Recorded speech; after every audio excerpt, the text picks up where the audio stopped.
నెయ్యికి సంబంధించి ఈ దేశంలో ప్రీమియర్ ల్యాబొరేటరీ ఎన్డీడీబీ రిపోర్ట్ ఇచ్చింది. మొదటగా క్లియర్గా ఇచ్చింది కల్తీ జరిగిందని. కల్తీ ఏ జరిగింది రిపోర్ట్ అని కూడా క్లియర్గా ఇచ్చారు. దాంట్లో ఫస్ట్ ఇచ్చిన రిపోర్ట్లో కల్తీ జరిగింది, ఏవి జరిగే అవకాశాలు ఉంటాయని చెప్పి ఇచ్చాడు. ఆయన నిన్న చెబుతూ సస్పెక్టెడ్ అని చెప్పన్నాడు. సుబ్బారెడ్డి గారు చెప్తూ సస్పెక్ట్ అనుమానాస్పదంగా ఇవి ఉండొచ్చు, దాంట్లో జంతువులు, సోయాబీన్, పామాయిల్, ఫిష్ ఆయిల్ రకరకాలు చెప్పారు. దానికి ముందే ఇచ్చారు సిట్టోలు. సస్పెక్టెడ్ అని చెప్పలేవాళ్ళు. సస్పెక్టెడ్ కింద మాట ఉన్న మాట ఉంది. ఆయన రెండు మాటలు ఆయన కన్వీనియంట్గా ఆయన తీసేసుకున్నాడు. దీంట్లో ఏం రాశాడు? ఒక పుణ్యక్షేత్రంలో ద్రోహం చేయడానికి పాలక మండలి, అధికారులు, ట్రేడర్లు, కొంచెం రాజకీయ పార్టీలు ఇన్వాల్వ్ అయ్యి మొత్తం ఒక వ్యక్తిని ఎట్లయితే కక్ష ఫ్రాక్షన్ రాజకీయం చేయబోతారో ఆ విధంగా పని కట్టుకొని ప్రపంచ ప్రఖ్యాతగాంచిన వెంకటేశ్వర స్వామి గుడి, తిరుమల తిరుపతి దేవస్థానం పైన పని కట్టుకొని కుట్ర పన్నెండు మహానుభావుల చరిత్ర గురించి మేము ముందు ఉంచబోతున్నాను. సాక్షాత్తు స్వామికి సంబంధించిన లడ్డు కల్తీ జరిగింది అని చెబితే,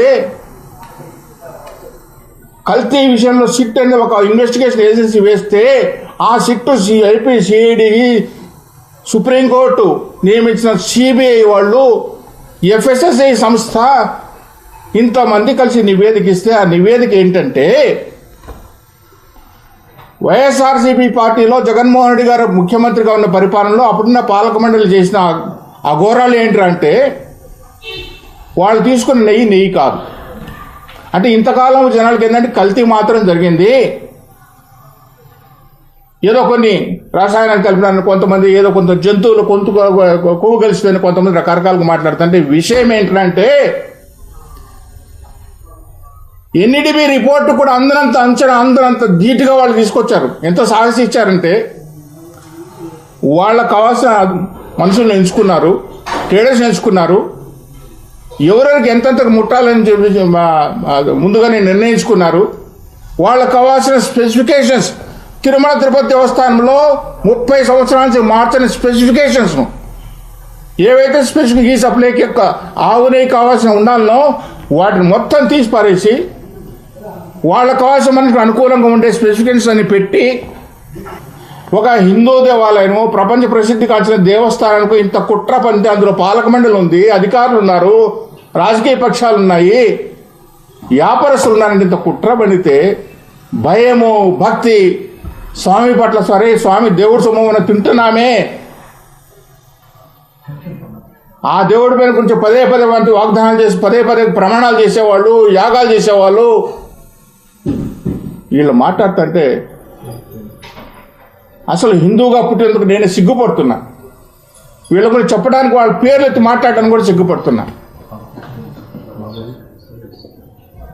ఎఫ్ఎస్ఎస్ఐ ఎవడైతే మెంబర్గా ఉన్నాడో సిట్లో, ఆ ఎఫ్ఎస్ఎస్ఐ మెంబర్ సైంటిస్ట్ ఉండి దీన్ని నిర్ధారించాల్సిన బాధ్యత ఉండే ఎఫ్ఎస్ఎస్ఐ వాళ్ళు అసలు డైరీ ఉందా లేదా, వాడి రిపోర్ట్ ఇచ్చాడా లేదా అని కూడా వాడు ఫాల్స్ రిపోర్ట్స్, ఫేక్ రిటర్న్స్ ఇస్తే వాటిపైన చర్యలు లేవు, అగ్మార్పానికి చర్యలు లేవు.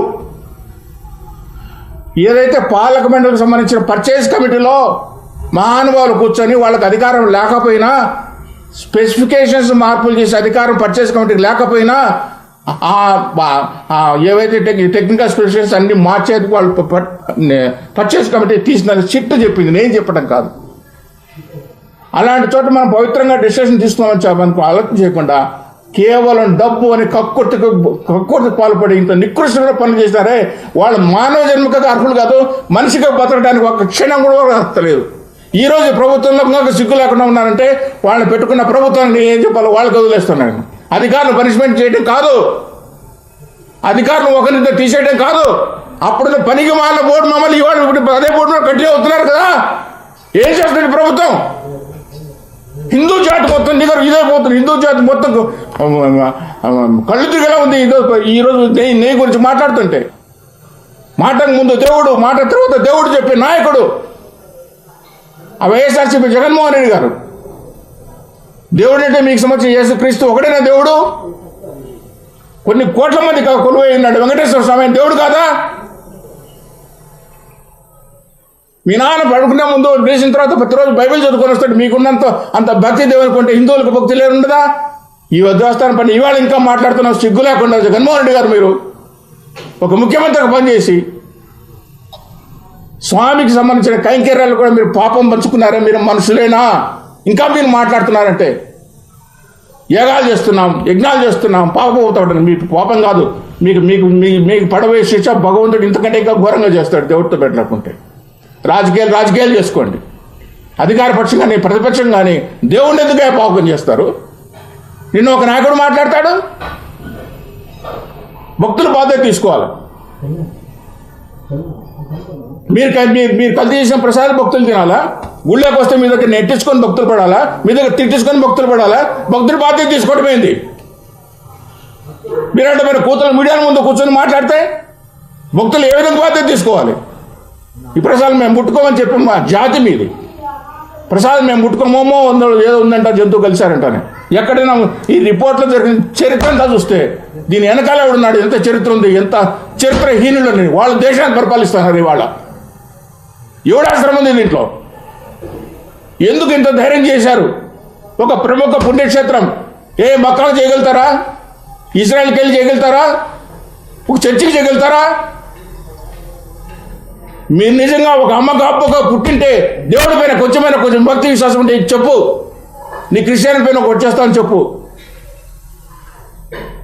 ఇవి కాకుండా పని కట్టుకొని వెంకటేశ్వర వైభవాన్ని తగ్గించుకోవడం కోసం ప్రతి ఒక్కడు పని కట్టుకొని, ప్రతిపక్షమా అధికార పక్షమా అధికారుల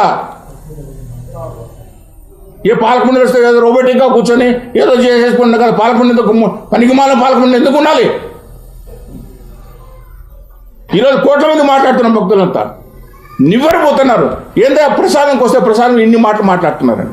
అరే దేవుడు కదా, దేవుడు ప్రసాదం కదా, మనం ఆచితూచి మాట్లాడదాము అంటే మీ రాజకీయ లబ్ధి కోసం, మీ రాజకీయ ప్రయోజనాల కోసం ఏ పార్టీ అయినా కావచ్చు ఇంతగా నికృష్టంగా వాడుకోవాలి దేవుడిని.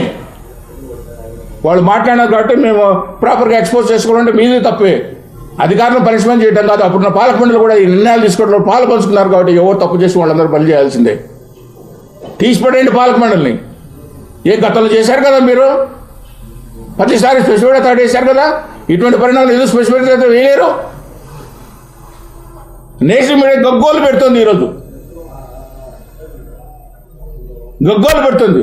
ఒక ప్రముఖ పుణ్యక్షేత్రంలో హిందువులకే ఒక ఐకాన్ టెంపుల్కి ఉన్న వెంకటేశ్వర స్వామి గుళ్ళో ప్రసాదాలు ఈ విధంగా కల్తీ జరుగుతున్నాయి, డబ్బులు ఈ విధంగా గోల్మాలు అవుతున్నాయి, లేనేటి సృష్టించి పెడుతున్నారు. వాళ్ళు చేసిన పనికి మనం ప్రాపర్గా చూపించలేకపోతే ఇంత రిపోర్ట్లు వేసుకొని ఎందుకయ్యా ఈ రిపోర్ట్లు? ఏదో పడుతున్న ప్రతి ఒక్కడొక సైంటిస్ట్ ఎల్డీవీ రిపోర్ట్ వచ్చింది కదా, దాంట్లో ఎస్వాల్యూ ఉంది. ఏం తెలుసు నీకు ఎస్వాల్యూ, బొంగు వాల్యూని గురించి? కల్తీ చేసి పాపం చేసి ఆయన అధ్యక్షుడితో పాటు మిగతా వాళ్ళు ఉన్న వాళ్ళందరూ కూడా ఈరోజు ప్రాయశ్చితం చేసుకోవాలంటే జీవితంలో మళ్ళీ మీరు మీ సంసారం మీ బిడ్డలు బాగుండాలంటే ఇప్పటికైనా ప్రాయశ్చితం చేసుకోండి. ఇది ఆవు నుంచి వచ్చిన గీ కాదు. పామల్నా సోయా అని పక్కన పెట్టి ఒక ల్యాబొరేటరీలో తయారు చేసిన గీ తీసుకొచ్చి అది కొన్ని సంవత్సరాల పాటు వేల కేజీలు నెయ్యి సప్లై చేశారే, ఇది ఇంతకంటే పాపం కోట. ఇటువంటి ఆలోచన మీకు వచ్చిందే, ఇటువంటి దుర్మార్గమైన ఆలోచన. కొన్ని లక్షల మంది చంపితే ఎంత పాపమో అంతకంటే ఎక్కువ పాపం. కొన్ని లక్షల మంది నిలువెత్తు కోస్తే ఎంత పాపం వస్తుందో అంతకంటే గొప్ప పాపం. కోట్ల మంది వచ్చే రోజు ప్రసాదం ఇస్తే ఈ ప్రసాదం ఇక్కడే కాదు, అమెరికాకు పోతుంది, లండన్ పోతుంది, తీసుకెళ్తారు చుట్టాలకు బంధువులకి కళ్ళకు అద్దుకొని చెప్పులు తీసి తీసుకుంటారు ఏ ప్రసాదము. ఆ ప్రసాదాన్ని చేయడానికి మీరు సాహసంగా ముందుకు వచ్చారు. ఆ ప్రసాదాన్ని కూడా కల్తీ చేద్దామని చెప్పి 250 కోట్ల లంచం కోసం తీసుకొని ఇంత పాపిష్టి పని చేసినారే.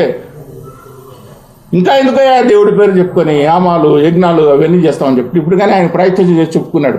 మిగతా వాళ్ళు కూడా చెప్పుకొని ఈ సమస్యని ఇంతటితో ముగించండి అని చెప్పి ఒక హిందువుగా ఆవేదనతో మాట్లాడుతున్నాం.